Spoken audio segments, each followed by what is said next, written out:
Hola, buenos días. Hoy seguiremos con el siguiente programa quincenal de Ciencia con Fundoro en la radio La Voz Joven, hoy día 11 de enero de 2023. Estamos aquí con ustedes en cabina Naira, Tommy y Agapito, yo que voy a estar haciendo la entrevista, Eva, y con nosotros está Miguel Hernández, que es profesor jubilado de Física y miembro de Fundoro. Bienvenido. Muchas gracias y nada, esta es la segunda vez que estamos por aquí y venga, adelante. Ya lo habrán explicado, pero bueno, Fundoro es la Fundación de la Orotava de Historia de la Ciencia y antes de pasar a hablar de lo que venimos a hablar hoy, que es la posición de estampas de cosmología, hay que responder una pregunta que le dejaron en el programa anterior. Sí, lo único que sucede es que como la pregunta tiene que ver con el tema de la entrevista, pues lo vamos a dejar para un poco más adelante cuando lleguemos a ese asunto dentro del programa. Vale, pues perfecto. Pasamos, si le parece bien, a hablar de la exposición de estampas de cosmología que está en el Instituto de Estudios Hispánicos de Canarias hasta el 30 de enero, ¿verdad? Sí, la inauguramos ayer, aunque bueno, esta exposición es una exposición que en su momento se hizo en el año 2019 y surgió como consecuencia de que se cumplía ese año el centenario de un famoso eclipse, y no por el eclipse en sí, sino por las observaciones que se hicieron durante ese eclipse. Entonces, en esas observaciones, lo que se consiguió, lo que se puso a prueba, fue la teoría general de la relatividad de Einstein. Y como resultado de esas observaciones, pues quedó corroborada una de sus predicciones, que era sencillamente que la luz sufre una desviación al pasar por las proximidades de un campo gravitatorio intenso. Entonces, sobre este asunto, que era el motivo de la efemérides del año 2019, pues hicimos una especie de encuentro sobre cosmología y una de las cosas que hicimos fue esta exposición. La gente que vaya a la exposición, ¿qué se va a encontrar? Bueno, la cosmología es un tema enormemente amplio, por lo tanto lo único que podíamos hacer en esta exposición, o lo que yo pretendía hacer, era pues una sucinta historia sobre el desarrollo histórico de la cosmología, ¿no? Es decir, de la física de los cielos, en fin, todo este tipo de cosas. Entonces en los paneles pues se hace un recorrido por esta historia. Entonces si quieres pues podemos ir comentándola. Bueno, la exposición comienza con un panel sobre cosmologías míticas. Bueno, digamos, nosotros tenemos aquí la suerte en Canarias de que si cualquier persona va a las Cañadas una noche, pues observa el firmamento, el cielo nocturno, y se queda como mínimo sobrecogido, digamos, y asombrado ante el espectáculo. Esto era lo que nuestros antepasados en principio pues observaban, ¿no? Miraban a los cielos y veían aquella inmensidad, aquellas luces, etc. Y eso los sobrecogía, los asombraba. Además, digamos, pues, cuando hay algún fenómeno meteorológico de estos adversos, una tormenta, rayos y tal, pues en fin, la cosa se pone peliaguda. Entonces no es extraño que en la antigüedad el firmamento se poblara de dioses, ¿no? Unos dioses eran benévolos y otros, en cambio, no lo eran tanto.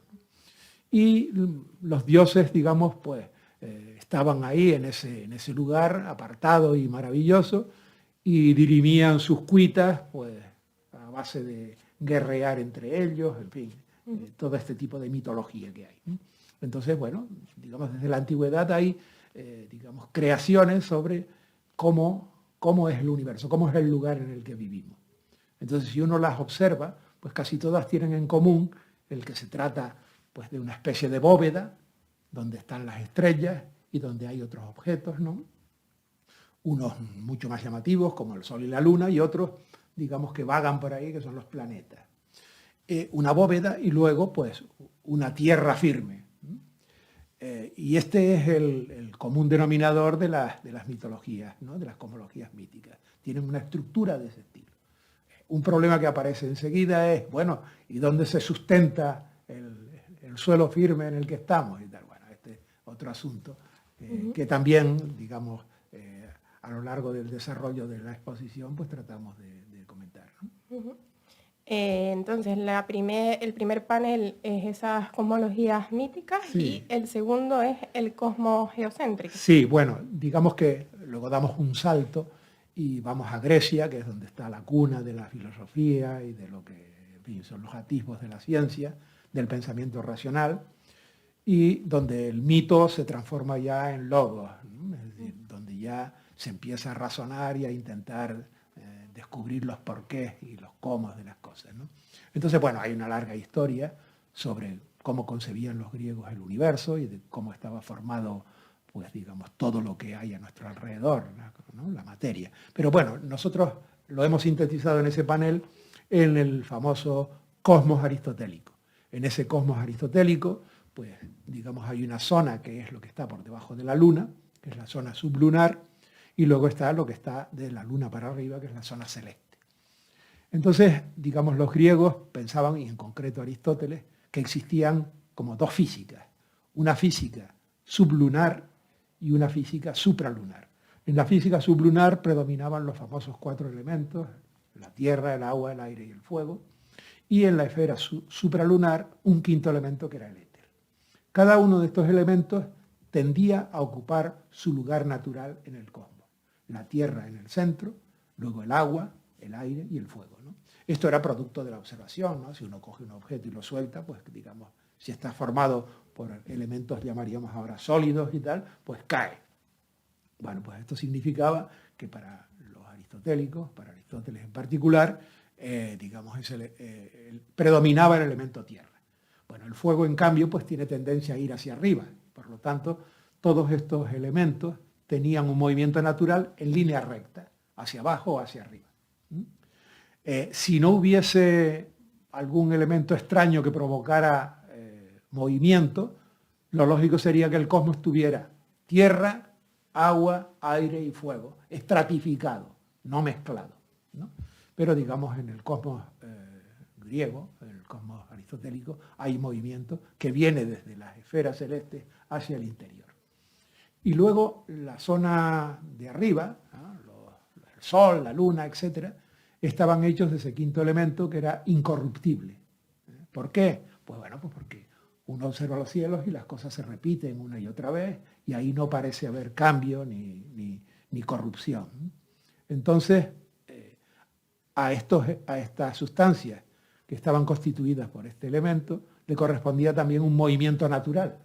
Y ese movimiento natural tenía que ser perfecto, como era, digamos, la propia esencia del éter. Y en consecuencia el movimiento perfecto, que no tiene principio ni fin, es el círculo. Por eso para los griegos los objetos celestes se movían en círculo, círculo sobre círculo. Entonces ese es el primer, digamos, cosmos estructurado del que hay referencia y tal. Entonces hemos dedicado ese panel a esto y a una evolución de este modelo que es cuando ya en lugar de tener descripciones de tipo cualitativo, es decir, de más o menos, uno quiere medidas precisas, es decir, por ejemplo, ¿dónde está Mercurio en tal época del año? ¿Dónde está Júpiter? Etcétera. Entonces esto requiere ya la introducción de la geometría dentro de la descripción del universo. Y esto es lo que hace Claudio Ptolomeo en el siglo II después de Cristo, en un libro que se llama el Almagesto. Entonces, en ese libro desarrolla un sistema de construcciones geométricas, de círculos sobre círculos, para, digamos, tener ya precisión. Es decir, saber dónde, cómo y cuándo. Y este es el segundo panel. Hemos sintetizado los dos, porque el sustrato del modelo de Ptolomeo es el cosmos aristotélico. Al leer la información, yo justamente estaba pensando, entonces ya en ese momento aristotélico se pasa al logos, Sí, porque hay un razonamiento y sí, un... sí. Digamos que, bueno, Grecia es la cuna de la filosofía, etcétera, Ujú. y bueno, siempre se habla de que, bueno, esto ya lo pensaron los griegos, ¿no? Cuando se habla de cualquier tema, esto ya lo pensaron los griegos y tal. Bueno, sí. En la época de los griegos incluso, bueno, pues se midió, por ejemplo, el radio de la Tierra, o sea, se calculó el radio de la Tierra, esto lo hizo Eratóstenes, no me equivoco, sí. Incluso luego se comparó la distancia que hay desde la Tierra al Sol en comparación con la distancia de la Tierra a la Luna, porque uno observa esos dos objetos y tienen tamaños aproximadamente iguales. Entonces uno puede pensar, bueno, ¿y cuál está más lejos? Entonces los griegos fueron capaces, en concreto Aristarco de Samos, utilizando la geometría de Euclides, fue capaz de comparar la distancia Tierra-Luna con la distancia Tierra-Sol. Y vio que el Sol estaba muchísimo más alejado. Incluso, digamos, especuló con que en realidad el centro del universo no era la Tierra, sino el Sol, que era un objeto muchísimo más grande que la Tierra. También las dimensiones relativas las calcularon. O sea que cuando uno oye por ahí a los terraplanistas, dice, joder, hay que Sí, ver. ¿Eh? sí, sí, sí. Sí. Bien, sí, luego, luego ya damos como un salto y pasamos pues, al siglo XVI, ¿no? Que cuando se publica el famoso libro de Copérnico, de Revolutionibus Orbium Celestium, ¿no? De la revolución de los orbes celestes. Y entonces él lo que hace es trasladar el centro del universo de la Tierra al Sol. Pero esto no lo hace por un capricho, ni muchísimo menos, sino también porque en ese libro lo que sucede es que él articula un sistema que está conectado. Quiero decir lo siguiente, para calcular las órbitas de los planetas en el modelo de Ptolomeo, cada planeta tenía su órbita independientemente de las otras. Es decir, había una construcción geométrica para cada planeta. En cambio, en el modelo de Copérnico, todos los planetas aparecen interrelacionados. De forma que si uno tiene que cambiar alguna de las figuras geométricas que utiliza para describir con más exactitud la órbita de Mercurio, tiene que tocar también la de Marte. Es decir, el sistema aparece relacionado, como un conjunto. Y esto es importante porque en ciencia de lo que se trata es de que muchos fenómenos aparentemente separados tienen una explicación común. Entonces, en el modelo de Copérnico eso se da. Lo único que pasa es que el modelo de Copérnico, al poner en movimiento la Tierra, eso crea una enorme cantidad de cuestiones abiertas, ¿no? Unas son de naturaleza física, y esto tiene que ver con la pregunta esta famosa que tenemos que responder, y otras que tienen otro carácter, religioso, sociológico, etc. ¿no? Porque el hombre había dejado en el modelo de Copérnico de ser el centro del universo para convertirse en el tripulante de un minúsculo planeta que deambulaba por ahí. Entonces, claro, esto en la época en la que estamos hablando, donde la Iglesia tenía un poder considerable y donde además en el propio libro sagrado, en la Biblia, se hablaba de que en algún momento Dios permitió que uno de sus allegados, Josué, para ganar una batalla, le pidiera a Dios que detuviera el sol, pues si había que detener el sol, significaba que el sol estaba en movimiento. No podía estar quieto, como, entre comillas, como en el modelo de Copérnico. Entonces, bueno, esto generó problemas a Giordano Bruno, etcétera y tal. Y hay otra cuestión interesante, y es que una vez que la Tierra se pone en movimiento, etcétera, entonces uno puede, al hacer las observaciones, introducir un elemento que es lo que se llama la paralaje, que nos permite, digamos, determinar distancias. Y entonces se observó que la bóveda celeste no era tan, digamos, cerrada y moviéndose en conjunto, ¿no? Sino que, digamos, tal bóveda no existía. Y en consecuencia, digamos, el cosmos cerrado de los griegos pasó a ser un universo abierto. Esto es importante desde el punto de vista de las ideas, ¿no? Bien, entonces la cuestión es la siguiente, y eso lo hablamos en otro panel, en el que lo titulamos Una nueva física para una Tierra móvil, Galileo. Bueno, aquí entra este personaje, que es conocido de todo el mundo, ¿no? Que es Galileo, que es el que, si uno pone efectivamente la Tierra en movimiento, tiene que justificar por qué, estando en movimiento, y con un movimiento, digamos, rapidísimo, considerablemente rápido, de kilómetros por segundo, unos 30 kilómetros por segundo, el movimiento de la Tierra, en media, pues ¿por qué no nota uno que se mueve? Bueno, y esto tiene que ver con lo que se llama el principio de relatividad de Galileo, ¿no? Entonces, Galileo escribió una serie de libros y tal, entre ellos los más famosos son los diálogos y los discursos. Entonces, en este de los diálogos, él pone a 3 personajes, que son Salviati, Sagredo y Simplicio. Uno representa sus ideas, Salviati, otro representa las ideas de los aristotélicos, y el tercero es al que hay que convencer, ¿no? Es un personaje crítico, pero tienes que argumentar las cosas.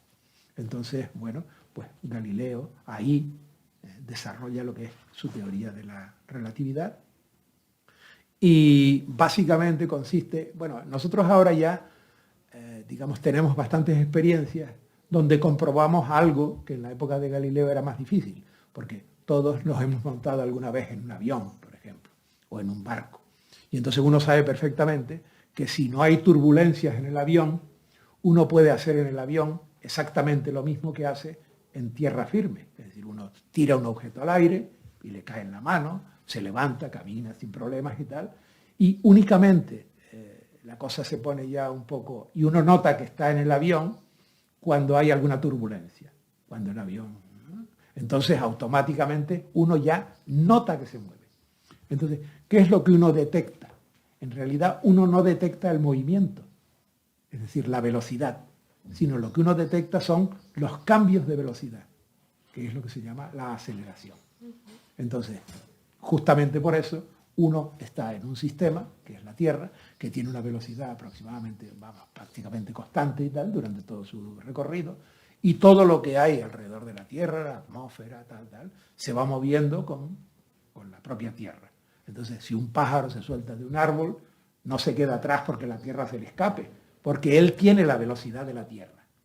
Y entonces lo único que tiene es que añadir la que él consigue, pues, batiendo las alas, etc.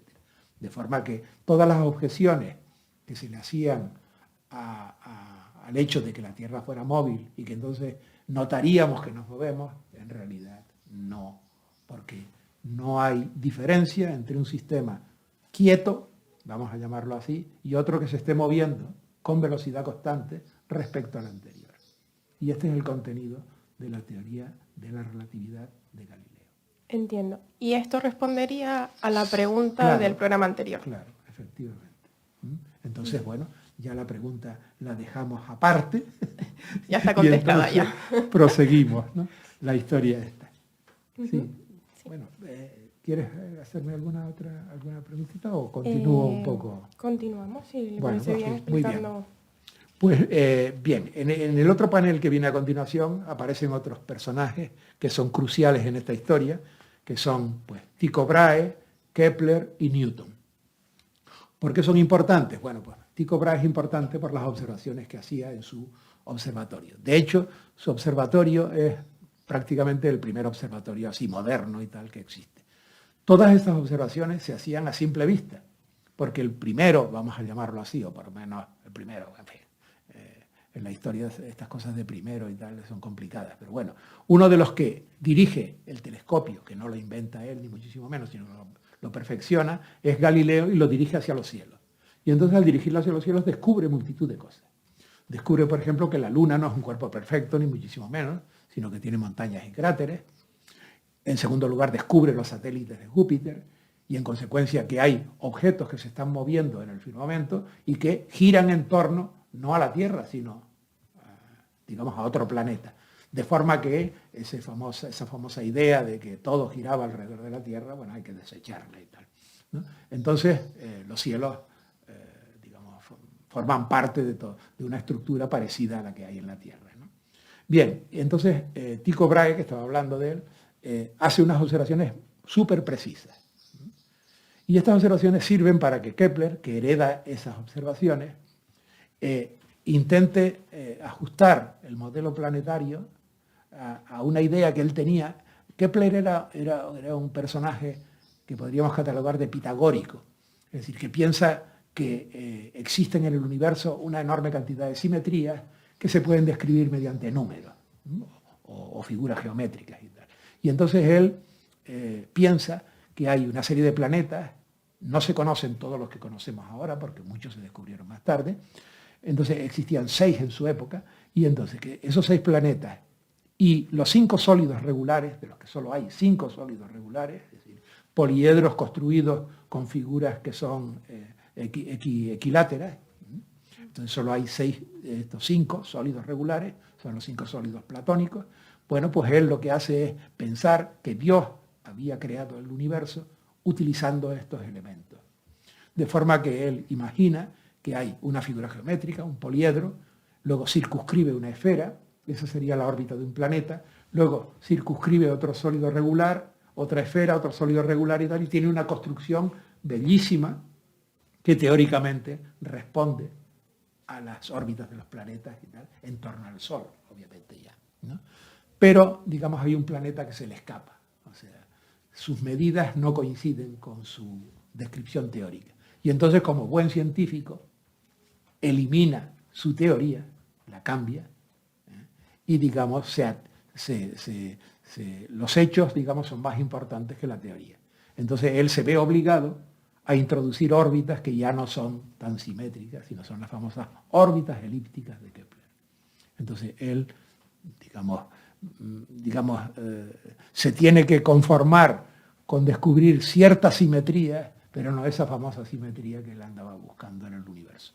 Bien, entonces, pues nada, expone sus leyes, y entonces ya hay una cuestión que es la siguiente. Ya tenemos un sistema de referencia, que es el Sol, y tenemos las órbitas de los movimientos planetarios. Y cómo se recorren también es otra de las leyes de Kepler. Y por lo tanto lo que falta ahora, o la gran pregunta es, ¿por qué? Bien, y esa respuesta no la da Kepler, sino que la da Newton, ¿no? Newton es el científico más aclamado, famoso, etcétera, que existe, ¿no? O bueno, por lo menos eso se piensa, ¿no? Einstein rivaliza, pero Newton, digamos, se considera el científico máximo.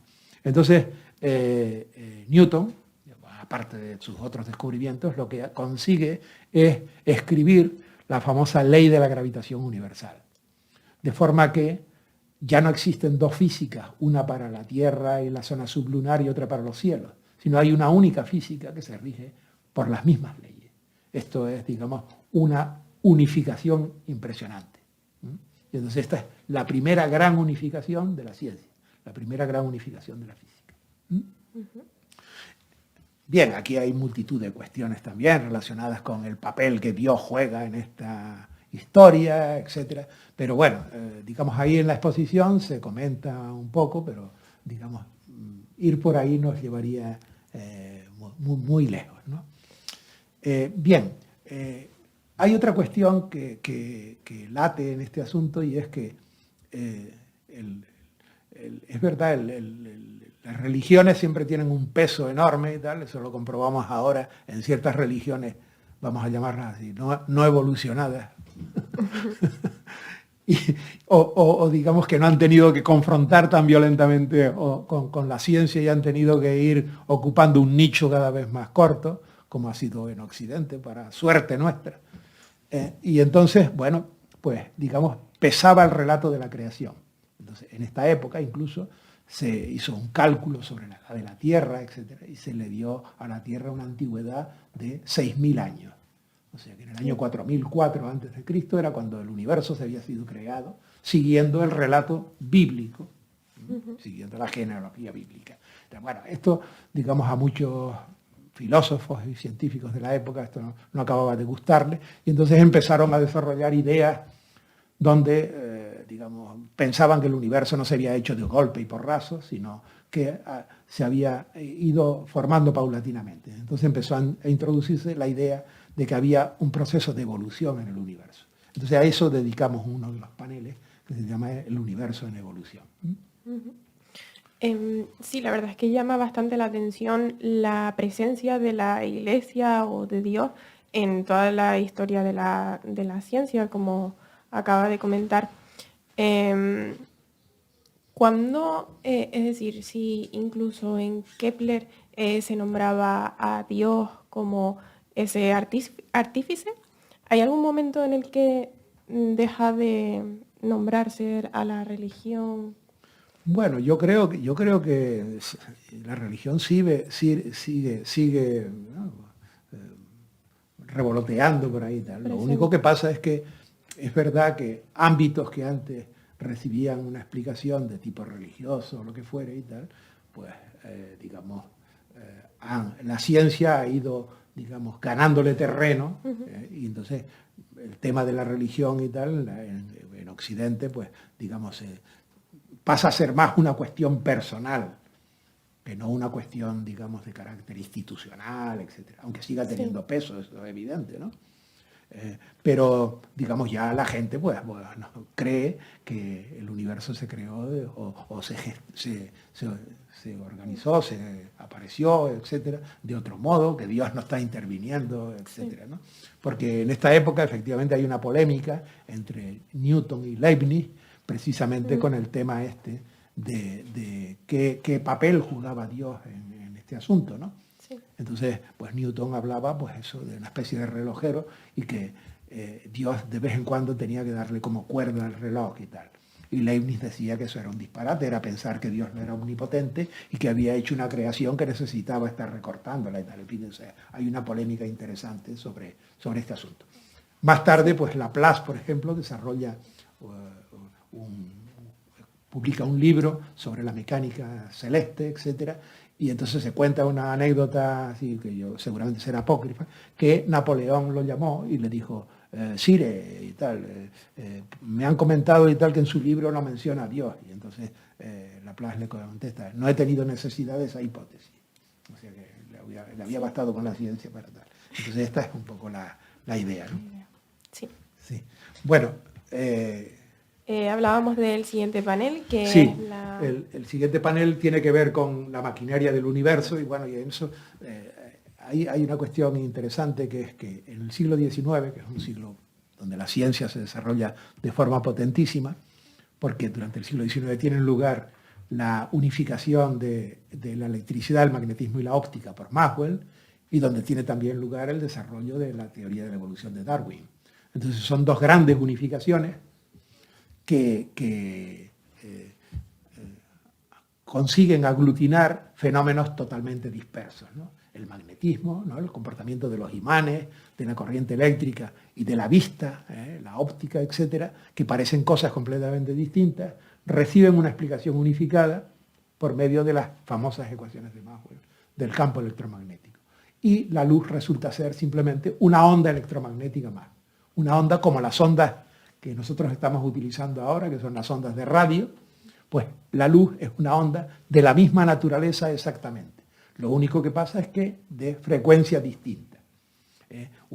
Y hay luz de frecuencias mucho más elevadas, la luz ultravioleta, etcétera, que nosotros no percibimos, porque nosotros tenemos un organismo de recepción, que son los ojos, que tiene un espectro, que solo recibe un espectro electromagnético muy limitado, desde el rojo hasta el violeta, todos los colores del arco iris. Entonces, bueno, esto es importantísimo, el tema este del electromagnetismo y de la luz, porque crea una nueva herramienta para observar los cielos.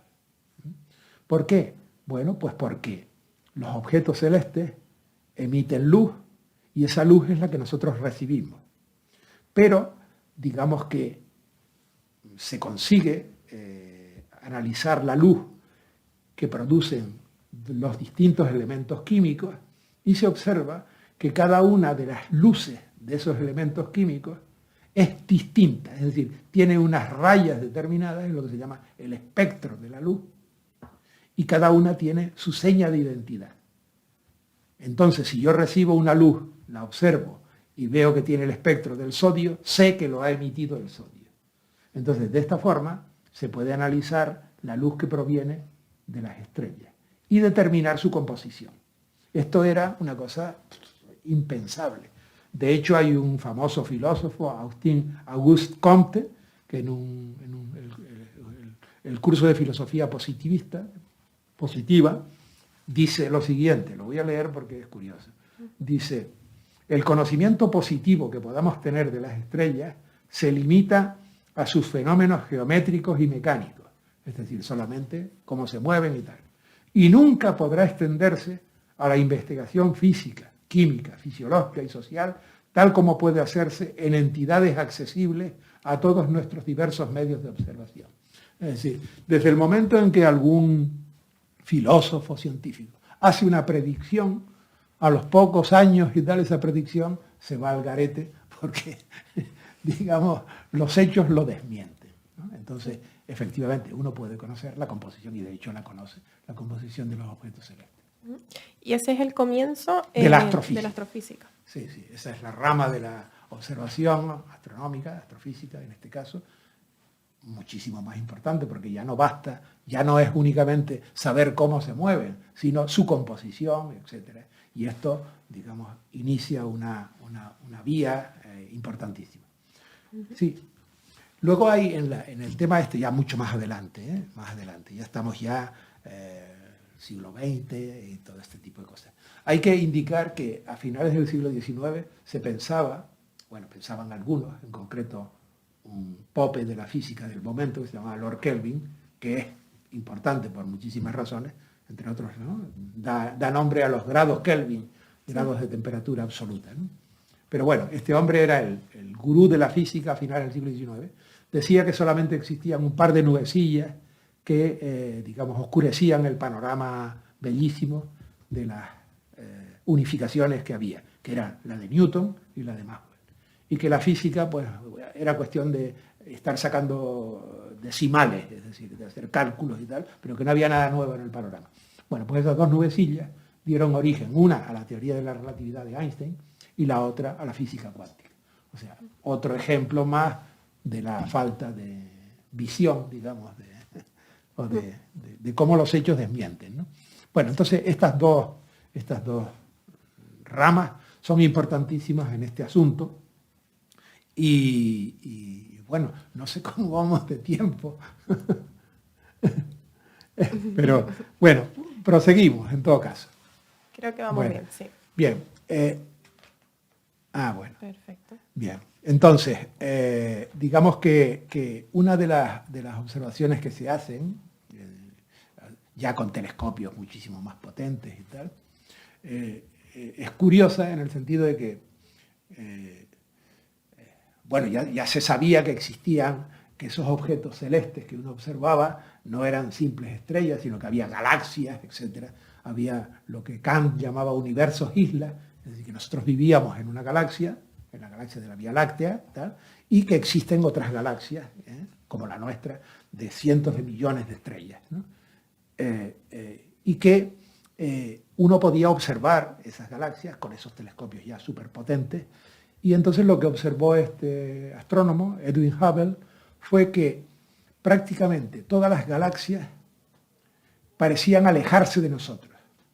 Entonces uno puede decir, bueno, ¿y cómo sabían? ¿Cómo podían determinar si la galaxia se estaba alejando o no? Porque que uno ponga el telescopio y vea la galaxia moviéndose, ¿no? Eso no sucede así, ¿no? Entonces la cuestión es, aquí interviene otra vez la luz. ¿Por qué? Pues porque al observar el espectro de la luz que emitían esas galaxias, lo que observaba es que todos los espectros de los elementos que la componían estaban desplazados hacia el rojo. ¿Qué significa esto? Bueno, pues esto es equivalente a lo que podemos experimentar cuando uno oye una ambulancia que está produciendo un pitido, ¿no? La ambulancia está produciendo un pitido que tiene una frecuencia determinada, de forma que si la ambulancia está quieta y yo estoy quieto, da un pitido y eso tiene pues una frecuencia determinada. Pero lo que observamos cuando la ambulancia se está moviendo es que cuando la ambulancia se acerca, el pitido pasa a ser más agudo. Entonces se oye pi, y luego cuando la mueve pi. Entonces el pitido pasa de más agudo a más grave cuando se está alejando. Esto es el equivalente en la luz a lo que se llama el corrimiento hacia el rojo, ¿no? Como la galaxia se está alejando, digamos, lo que emite está corrido hacia las frecuencias más bajas, hacia el rojo. En cambio, si las galaxias se acercaran, estaría corrido hacia el azul, hacia el sol. Bueno, pues él observó esto. Entonces, esto es extraño, porque van a estar todas las galaxias huyendo de nosotros, ¿no? Digamos, es que nosotros estamos en el centro del universo y todas las galaxias se separan de nosotros. Y no solo eso, sino que si ahora se separan, ¿qué pasó hace cientos de millones de años? Pues, digamos, seguramente estaban, digamos, unidas, conglomeradas. Bueno, esto es un atisbo de que el tiempo inicial, en la materia del universo, que constituye todo lo que hay, pues, digamos, estaba como concentrado, ¿no? Esto es un atisbo del Big Bang. Bien, entonces, esto es una cuestión enormemente interesante y que además se podía relacionar con la teoría de la relatividad de Einstein, porque Einstein, en principio, lo que hace es darse cuenta de que hay dos grandes teorías, que son la de Newton y la de Maxwell. Pero resulta que esas dos teorías no cumplen el mismo principio de relatividad. Quiero decir lo siguiente, que igual que te comenté antes que uno puede hacer experiencias mecánicas dentro de un avión y tal, y todo este tipo de cosas, y no hay diferencia alguna, eso significa que las leyes que yo escribo en mi sistema de referencia, que es el avión, son exactamente las leyes que yo escribo, ¿no? Con sus fórmulas y tal, son exactamente, o tienen que tener exactamente la misma forma en ese sistema que en otro que esté quieto. Bueno, pues resulta que las leyes de Galileo, si uno acepta el principio de relatividad de Galileo, cumplen las leyes de Newton cumplen ese principio de relatividad. Pero las leyes de Maxwell no. Y eso significaría que uno podría hacer experiencias de tipo electromagnético o de tipo óptico que te permitieran a ti detectar el movimiento. Bien, eso no sucede. Y entonces se crea un dilema. El dilema es, bueno, o la teoría de Newton tiene algún fallo, o la teoría de Maxwell tiene algún fallo.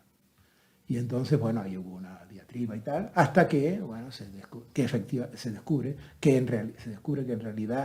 demuestra que en realidad, digamos, lo que había que modificar es la teoría de Newton. Y que en cambio la teoría de Maxwell, digamos, funcionaba y era perfecta, estaba bien. Entonces eso significa que el principio de relatividad de Galileo hay que modificarlo. Y esa modificación es lo que se conoce como principio de relatividad de Einstein. De Einstein-Poincaré se llama más exactamente. Ya sí. Continuamos. Sí, bueno, entonces digamos que Einstein obtiene unas nuevas relaciones que entrelazan el espacio y el tiempo. Y la cosa entonces se complica, ¿no? Entonces hay una nueva teoría de la relatividad donde el espacio y el tiempo no son independientes, es decir, y donde suceden cosas enormemente curiosas y extrañas, ¿no? Dos cosas que son simultáneas para una persona, es decir, que ocurren en su mismo tiempo, no lo son para otros y tal. O sea que el tiempo o la simultaneidad es relativa, etcétera, etcétera. Bueno, entonces esto nos llevaría muy lejos y no lo tratamos exactamente ahí, sino que nos dirigimos hacia un tema que Einstein consideraba la idea más feliz que había tenido en su vida, que era sencillamente él que imaginó que estaba sentado en su oficina, y tal, en la oficina de patentes donde él trabajaba en Suiza, y de pronto el suelo, digamos, desaparecía y él caía. Entonces, el caer libremente y analizar lo que uno observa si cae libremente fue una de las ideas más felices, según dice él, que tuvo en su vida. ¿Por qué? Bueno, aquí uno tiene que imaginar lo siguiente. Imaginemos que nosotros estamos en el interior de un ascensor. Entonces, si estamos en el interior de un ascensor, bueno, estos ahora que son tan modernos y tal, casi ni se nota el asunto. Pero, por ejemplo, si uno está en un ascensor y el ascensor acelera hacia arriba, la sensación que uno tiene es que pesa más. ¿Por qué? Pues porque lo que uno nota como peso, en realidad no es su peso, sino es la fuerza que el suelo hace sobre uno, lo que se llama la normal. Eso es lo que uno nota. La sensación que yo tengo cuando camino y tal es que estoy sintiendo la normal. Pero la normal tiene un valor en función de mi peso. Ahora, si yo estoy en un ascensor y el ascensor se mueve aceleradamente hacia arriba, entonces la sensación que yo tengo es que la normal es mayor que mi peso habitual. Por lo tanto, la sensación que yo tengo es como que peso más. Si en cambio el ascensor desciende con aceleración hacia abajo, entonces la sensación que yo tengo es como que floto, o sea, que tengo un peso menor. Y entonces la cuestión clave es, bueno, ¿y qué sucede si se corta la correa del ascensor? Y uno cae con el propio ascensor. Bueno, pues uno sabe que todos los objetos caen con la misma aceleración. Esta es una de las grandes observaciones y curiosidades. ¿Por qué todos los objetos caen con la misma aceleración? ¿Por qué la fuerza gravitatoria tiene esa especial propiedad?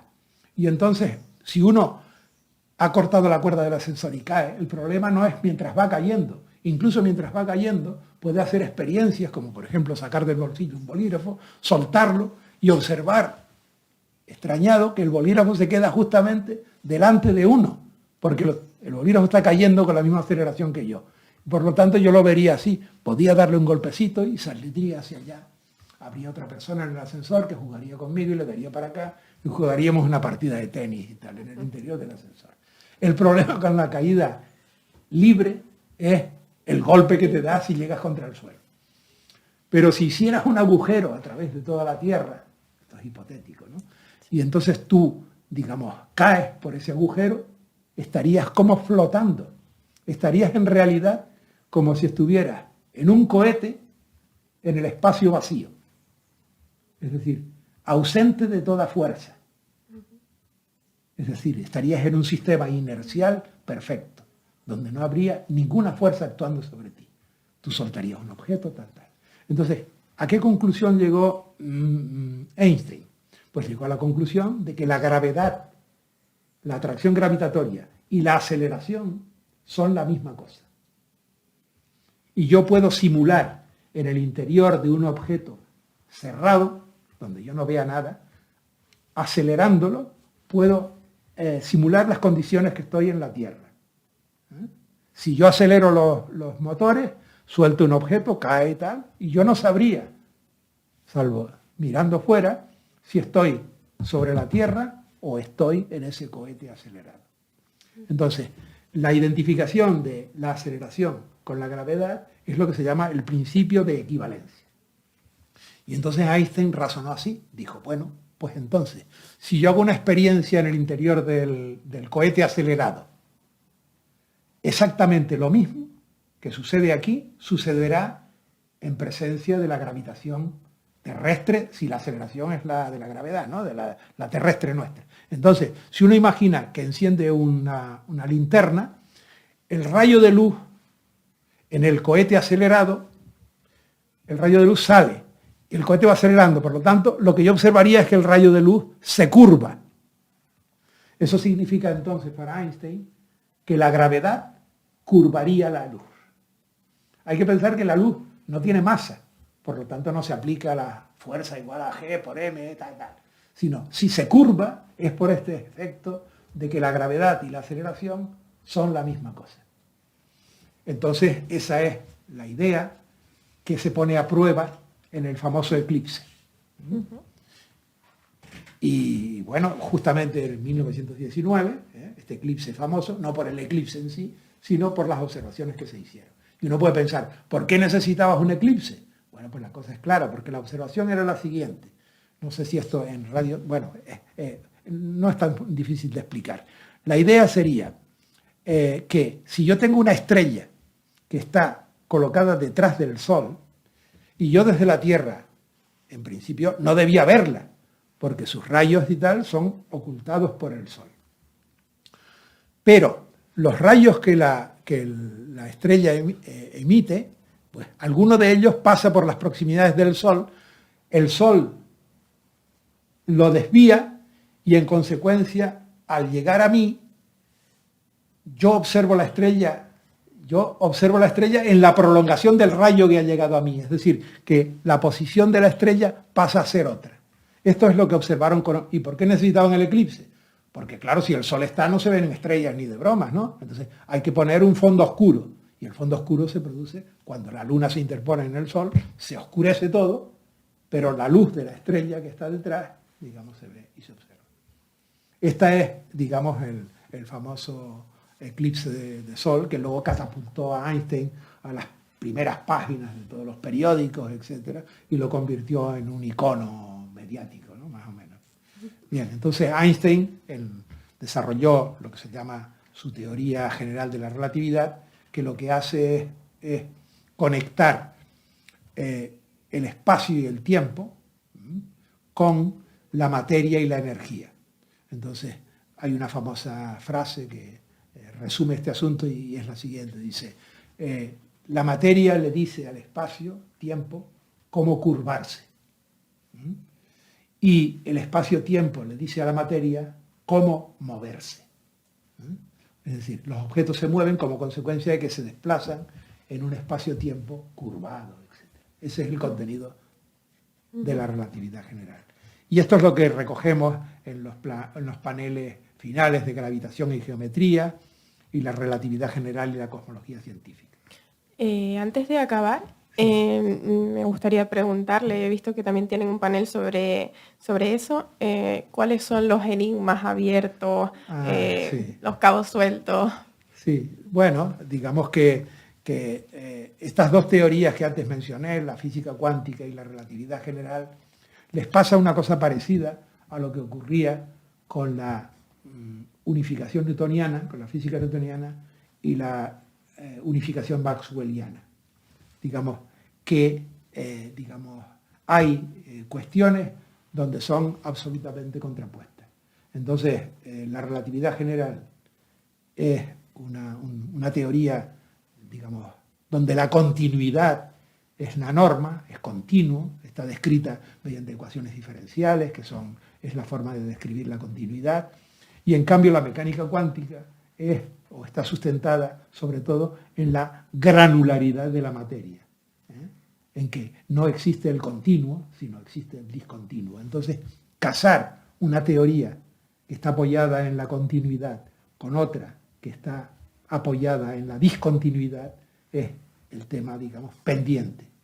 Y esto es lo que se conoce o que se intenta desarrollar dentro de una rama de la investigación que se llama la gravitación cuántica. Pero esto está empezando. Bueno, y en relación con el asunto de otros cabos sueltos, pues por ejemplo también pues, se muestra la existencia de una materia y una energía que se catalogan como oscuras, y se catalogan así porque no se sabe qué diablos son, sino solamente sus efectos aparecen en forma gravitacional, pero no hay ningún otro tipo de interacción que nos llegue y podamos analizar. Ahora, de todas formas, se ha abierto otra vía de investigación y de análisis y de observación, que es en concreto en la detección de lo que se llaman las ondas gravitacionales, que, digamos, hace unos años le concedieron el premio Nobel a los que desarrollaron un sistema para detectar las ondas gravitacionales. Es decir, cualquier nuevo ventana de observación, digamos, añadirá conocimiento, y esto lo añadirá sin duda alguna. Pues muchas gracias. Antes de terminar, tenemos que hacer la pregunta científica que queda para el próximo programa. Sí, bueno, pues lo que me han transmitido es que preguntara las razones por qué, por lo menos en los antiguos veranos, en agosto y todo este tipo de cosas, aquí no se podía disfrutar del sol ni de bromas. Esto ya pertenece un poco a la leyenda, porque ahora sí, es decir, ¿por qué se forma la famosa panza de burro? Entonces, esta es la pregunta que el próximo día, quien venga aquí, tratará de... Mientras tanto pueden leer ese libro que hay que se llama Panza de burro, que creo que es muy famoso. De Andrea Abreu. Yo Sí. no lo he leído, pero creo que sí que es un libro muy interesante. Sí, muy interesante. Yo lo he leído. Ah, bueno, pues estupendo. Y Lo puedes recomendar. y lo recomiendo. Bueno, pues hasta aquí el programa. Hemos estado con ustedes desde la cabina Naira, Tommy y Agapito. Yo, Eva, entrevistando. Y muchas gracias, Miguel, por estar aquí. Hemos estado hablando de la exposición de estampas de cosmología que está en el Instituto de Estudios Hispánicos de Canarias hasta el 30 de enero. Así que no se olviden de pasar a visitarla. Y muchas gracias.